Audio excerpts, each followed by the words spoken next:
Hello, Ronan here, and you are most welcome to this pit stop for Glen 2 Chronicles, a game designed by Matthias Cramer for 2 to 4 players taking around 90 minutes to play.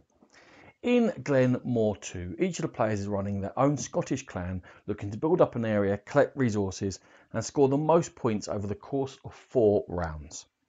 On a turn, whichever player is behind in the order is going to get to move forward onto a tile, claim that tile, and add it into their area. Now, some of them are very simple. For example, as a purple player, I can move forward to this Kolbocki here, and it hasn't got any cost or any requirements. I will simply put that into play and move my person forward.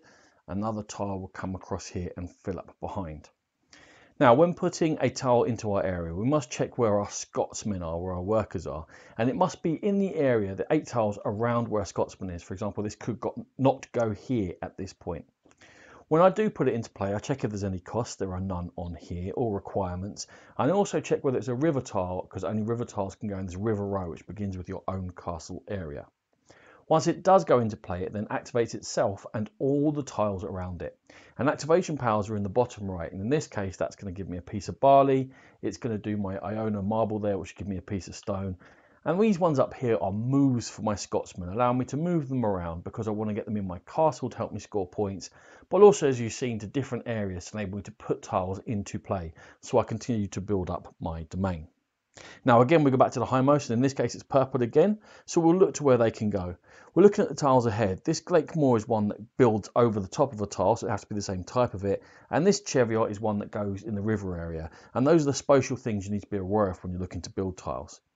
If I look up at this inn here, if I go there, this has got a cost in the top left corner. And the cost in this case happens to be a whiskey barrel, but it can be any of these resources. If I didn't have one of these basic resources, and please note these aren't the cows you get in the game, mine got lost in transit and other herds are getting sent to me. But if it is one of these, if there's any available in the market, you can buy them, and you can always sell goods back into the market at any point during the game, according to where they are. In this case, if I bought this one, it would cost me 2 money, and then to sell back, I'd get 2 back. Currently, if I wanted to sell a barley, I'd only get 1 money, and I'd fill the market up, and that's how that simple market works. So this whiskey barrel that I require, I simply pay it out of my reserve. I put this in here, and in this case, the inn, every time it activates, it's going to give me straight up 2 points, helping me move along and try to win the game. Now, as we go forward in the first couple of rounds in the A's and B's, we are going to be looking to build up all our resources and all of our land. We're also going to find these personality tiles here. Whenever you take a personality tile, you take a clan marker and you put it in play. Everyone starts in this area and you put it into a connected clan space, which will give me an instant bonus or a one-off power. And indeed, some of these tiles will give you an instant bonus when you play them. For example, for Inverness, you get the scenario card with it. Well, these powers can be ongoing as well as you get further across the board. But noting that if you do branch from one shield to another shield, you can go from anyone's marker, but you must pay the amount of coins on the road between the 2 shields.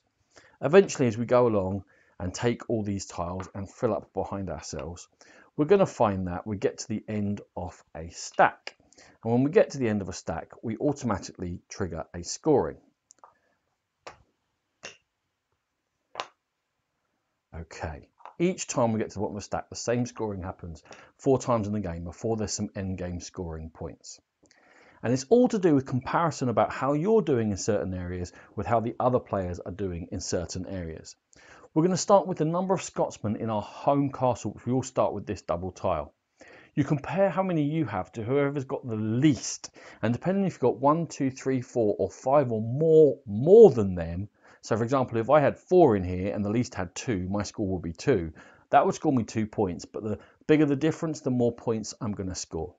So that's why these moves and getting these instant bonuses of getting Scotsmen and tiles are very handy. Then we're going to check these scenario cards. So you're collecting those for one-off bonuses on the tiles, but also they're one of the scoring conditions. Another scoring condition is whiskey barrels. And the last one is those personality tiles. When you take them, not only do they let you go over here onto the clan board, but also you need to collect them for this interim scoring. When we get into tiles C and D, you're going to find there's many more trading tiles in there, allowing you to use the things that you've been building up in order to hand in for points over the course of the game. When we do get to the bottom of the D stack, there is some endgame scoring, and this is quite important. Everyone is going to check who's got the least tiles within their domain. For every tile you have more than that, you're going to lose 3 points. And also you're going to get 1 point for each coin you have. So some wise trading down here or being able to make money from your goods is going to be a good idea.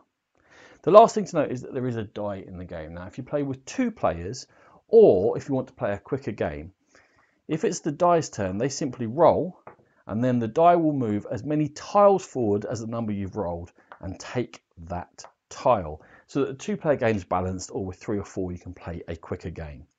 Now the game is called Chronicles, and that's because you get 8 Chronicles in the box. I'm not going to go through them all, but they add different components and different things. Like Chronicle 1 is dragon boat races, where you go along your river. We might have Chronicle 4, the Hammer of the Scots, in which the English influence comes into play. Or Chronicle 5, addressed to a haggis, in which you're going to be cooking haggis on a haggis table, and there are haggis tokens in there. And you can mix and match these in once you're used to the base game of Glen More 2. This has been a Game Pit Stop. For more videos like this, please check out the Dice Tower YouTube channel. For our opinions on games, please check out the Game Pit podcast, a proud member of the Dice Tower Network. Thank you.